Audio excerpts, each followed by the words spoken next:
পরিবার থেকে জাদু বা কুফরি নষ্ট করতে ইফতারের আগে যে আমলগুলো আপনি করতে পারেন এবং কি এই আমল কয়টা করলে ইফতারের আগ মুহূর্তে বিশেষ করে জাদু কুফরি 100% নষ্ট হয়ে যাবে।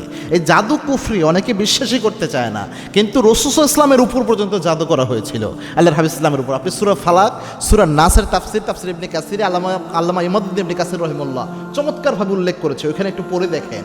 এবং কি আল্লাহর হাবিব সাল্লাল্লাহু আলাইহি ওয়াসাল্লামের উপর লাবিদ বিন আসাম জাদু করেছিলেন। এই জাদুর প্রভাবে আল্লাহর হাবিব সাল্লাল্লাহু আলাইহি ওয়াসাল্লাম প্রায় সময় অসুস্থ হয়ে পড়ে থাকতেন। আল্লাহর হাবিব সাল্লাল্লাহু আলাইহি ওয়াসাল্লাম প্রায় সময় অনেক কিছু ভুলে যেতেন।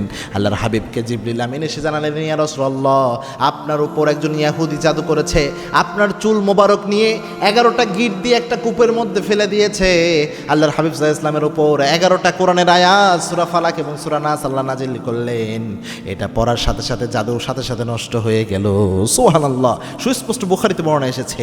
এই বর্ণনাগুলো আপনারা একটু পড়ে দেখিয়েন। এবং জাদু সংক্রান্ত অসংখ্য আয়াত কোরআনে আল্লাহ উল্লেখ করেছেন। জাদু অস্বীকার করলে আপনার ইমানই নষ্ট হয়ে যাবে। এজন্য জাদু চির সত্য একটা বিষয়, পৃথিবী সৃষ্টির শুরুর দিক থেকেই মোটামুটি যেটা চলে আসতেছে, কিয়ামত পর্যন্ত চলতেই থাকবে এটা।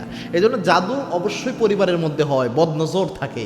এটার জন্য রমজান যেহেতু সবচেয়ে বরকতময়, রমজানে বান্দাদের দোয়া সব কিছু কবুল বেশি হয়, ইখলাসও বেশি থাকে, যেহেতু বান্দারা গুনাহমুক্ত থাকার চেষ্টা করে। আর রোজা অবস্থায় করলে সবচেয়ে কাজে দেয়। এজন্য ইফতারের আগ মুহূর্ত যেহেতু আল্লাহ রাব্বুল আলামিন দোয়া কবুল করে, স্পেশাল একটা সময়।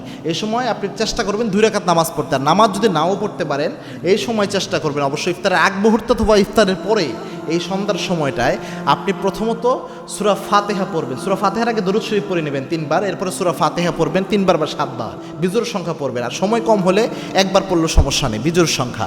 তারপরে সূরা ফাতিহার পরে সূরা বাকারার আপনার আয়াতুল কুরসি আপনি চমৎকারভাবে সুন্দরভাবে ধীরস্থিরভাবে তারতিলের সাথে পড়েন আয়াতুল কুরসি। এরপরে সূরা বাকারার শেষ 3 আয়াত আপনি চমৎকারভাবে সুন্দরভাবে পড়ার চেষ্টা করেন। এরপরে আপনার সূরা মুমিনুনের শেষ 4 আয়াত আপনি পড়েন। এরপরে সূরা কাফিরুন পড়েন একবার, সূরা ইখলাস পড়েন একবার, সূরা ফালাক পড়েন একবার, সূরা নাস পড়েন একবার। আবার রিপিট করেন এটা, সূরা কাফিরুন, সূরা ইখলাস, সূরা ফালাক, সূরা নাস। আবার এটাকে রিপিট করেন, সূরা কাফিরুন, সূরা ইখলাস, সূরা ফালাক, সূরা নাস। 3 বার করে কিন্তু হয়ে গেল। এরপরে একটা দোয়া সাথে পড়বেন। এটা তিরমিজি শরীফের বর্ণনা এসেছে, তিরমিজি শরীফের 3385 নম্বর হাদিস।